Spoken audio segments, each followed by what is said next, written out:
साल 1992। राजस्थान का एक छोटा सा गांव। एक महिला ने बस एक गलत चीज़ के खिलाफ आवाज़ उठाई और उसकी ज़िंदगी हमेशा के लिए बदल गई। लेकिन उस एक आवाज़ ने ऐसा कानून बना दिया जिसने लाखों महिलाओं की ज़िंदगी बदल दी। जहाँ रहती थी बनवारी देवी, एक सिंपल सी महिला, लेकिन हिम्मत बहुत बड़ी थी।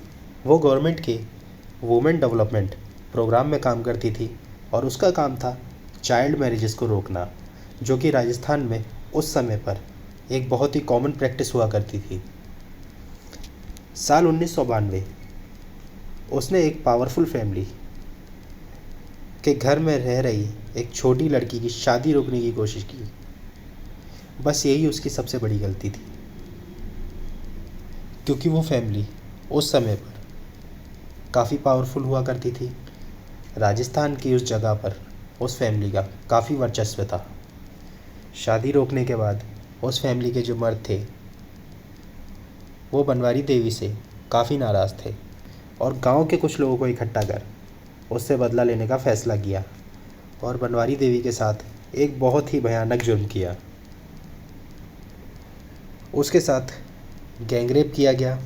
सोचो, एक महिला जो दूसरों के हक के लिए लड़ रही थी, उसके साथ सिस्टम ने क्या किया।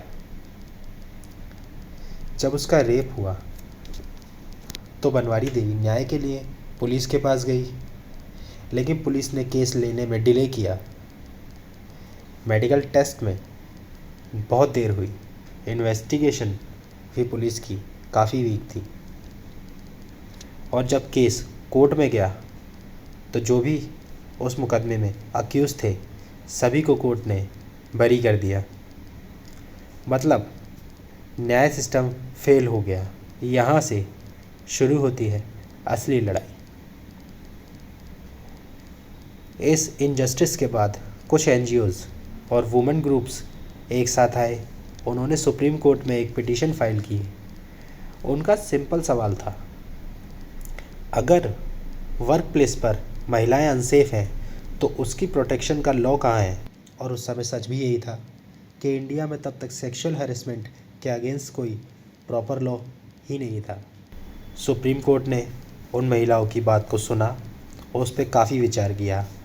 विचार करने के बाद साल 1997 में सुप्रीम कोर्ट ने एक ऐसा डिसीजन दिया जो इंडियन लीगल हिस्ट्री में अमर हो गया। कोर्ट ने कहा, वर्क प्लेस पर सेक्सुअल हैरेसमेंट फंडामेंटल राइट का वायलेशन है। और फिर कोर्ट ने खुद गाइडलाइंस बना दी, जिसे हम आज विशाखा गाइडलाइंस कहते हैं। मैं आपको विशाखा गाइडलाइंस के बारे में समझा देता हूँ। ये गाइडलाइंस उस समय क्या थी। कमेटी में मेजॉरिटी वुमेन्स होंगी। हैरेसमेंट की क्लियर डेफिनेशन होगी। एम्प्लॉयर की रिस्पॉन्सिबिलिटी होगी सेफ्टी इंश्योर करना। मतलब पहली बार सिस्टम ने महिलाओं की सेफ्टी को सीरियस ले लिया।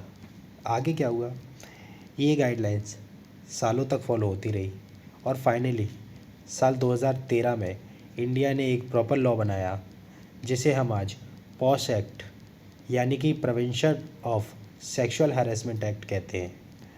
एक गांव की महिला जिसे न्याय नहीं मिला, लेकिन उसकी कहानी ने पूरे देश को न्याय देने का रास्ता दिखा दिया। आज अगर आप ऑफिस में सेफ फील करते हैं तो उसमें कहीं ना कहीं बनवारी देवी की कुर्बानी शामिल है। यह सिर्फ एक केस नहीं, यह एक मूवमेंट था। अगर आपको ये स्टोरी पावरफुल लगी तो वीडियो को लाइक करो, शेयर करो और चैनल को सब्सक्राइब करो, क्योंकि हम ऐसी ही रियल लीगल स्टोरीज़ आप तक लाते रहेंगे।